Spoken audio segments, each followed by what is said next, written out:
आशाताई यांचे शुभमय चिरंजीव आहे. तर आपल्या शेजारचंच दांडेवाडी या गावचे छाया भरत चंद्रकांत लांडे यांची प्रियंका ही कन्या आहे. दोघांनी उच्च शिक्षण घेतलेलं आहे.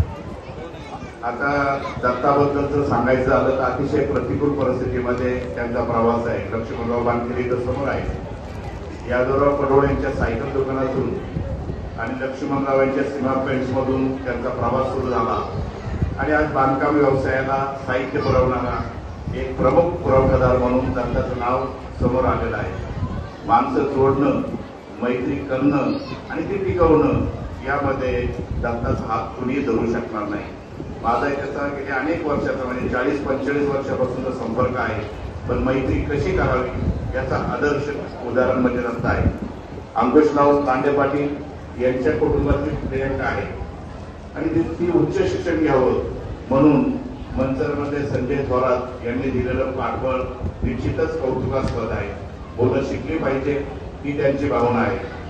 कालच दादाभाऊ शेटबोकर आपल्या माहितीसाठी सांगतो, 2 दिवसापूर्वी लांडेवाडी गावामध्ये ठाकर कुटुंब आग लागली आणि त्या एक 5-6 कुटुंबाचं पूर्ण बेचिराग झालं.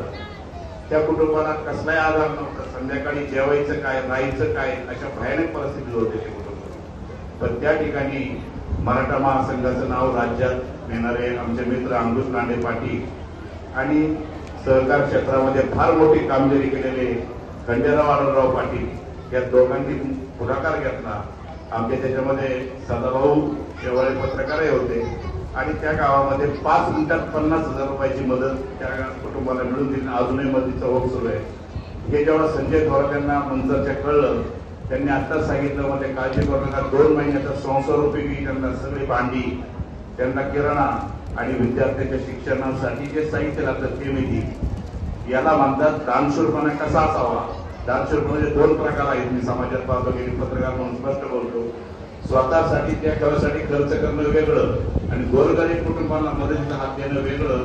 त्यामध्ये संजय थोरात यांचं आवर्जून नाव घ्यावं लागत. असो अधिक न बोलता शुभम आणि प्रियंकाला मी माझ्या वळसे पाटील परिवाराच्या वतीने, माझ्या समोर आलेले मेडिकल व्यवसायातील ऋषिकेश उर्फ पप्पू गावडे आणि आमच्या सर्व पत्रकार मित्रांच्या वतीने शुभेच्छा देऊन थांबतो. धन्यवाद.